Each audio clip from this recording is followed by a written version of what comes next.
Attention, we have a serious problem. By we, I mean you, me, and believe it or not, the whole world. That problem is climate change. Some of you may believe it already, and some of you may be unsure, and some of you may not believe climate change is real at all. In the next few minutes, I'm going to show you that climate change is real, and the impacts of its effects are so real that you cannot doubt them. Most importantly, we will look at the effects and actions that we need to take to avoid catastrophic changes of more frequent, severe heat waves, droughts, and storms that could make it impossible for humans and ecosystems to survive. Using data obtained from the congressionally mandated 5th National Climate Assessment Report, we can see the global warming observed over the industrial era is unequivocally caused by greenhouse gas emissions from human activities, primarily burning fossil fuels. Atmospheric concentrations of carbon dioxide, the primary greenhouse gas produced by human activities. The first thing I want to show you is the current state of the carbon dioxide emissions and their effects.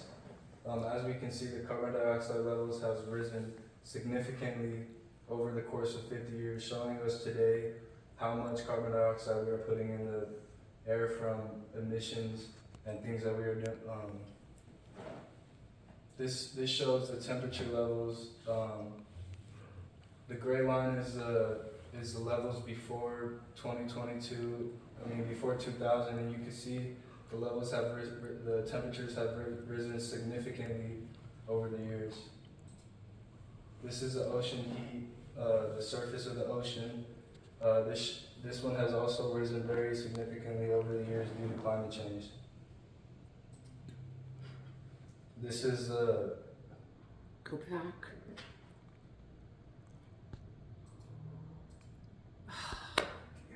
You're good. I'm sorry. This is Arctic sea ice levels, and we are at record lows because of the heat melting the ice caps, causing floods and animals' habitats to be taken away from them. Frederic Otto is a climate scientist at Imperial College London and co-leader of World Weather Attribution, a research collaboration that quickly analyzes how climate change has made extreme weather somehow worse, more intense, more likely, or deadlier. She said the attribution is really important because it directly addresses gap in public opinion between those that believe in climate change and those that don't. Let us look at some catastrophic events that would have been almost impossible if we didn't believe in global warming. We have the Siberian heat wave in 2020, a prolonged heat wave that occurred in one of the coldest places on Earth, triggering widespread wildfires. Temperatures reached levels 104 degrees, the warmest temperature ever recorded in the Arctic. This heat wave was made at least 600 more times likely by the climate crisis. The scientists concluded finding such prolonged Arctic heat would happen less than once every 80,000 years without human-induced climate change. Attribution innovative scientists concluded climate change made these drought conditions at least 20 times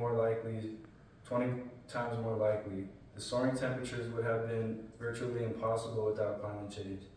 The analysis also found Lake Mead and Lake Powell dropped so low the government imposed unprecedented water cuts from states Nevada, Arizona, and Mexico. Wow. The 5th National Climate Assessment again warned of catastrophic changes caused by climate change and the fact that this could make it impossible for humans and ecosystems to survive. Quoting from the National Climate Assessment Report, we must limit global temperature change to below 3.6 degrees Fahrenheit, which requires net zero CO2 emissions globally by 2050. Decarbonizing the scenarios that reach zero emission include some of the following key options. Decarbonizing the electricity sector primarily through expansion of wind and solar supported by energy storage. Transitioning to transportation and heating systems that use zero carbon electricity or lower carbon fuels, improving energy efficiency, building appliances and lights and heavy duty vehicles and other transportation modes. Implementing urban planning and building design that reduces energy demands. through more public transportation and active transportation and lower cooling demands for buildings. This is why I believe climate change is a problem.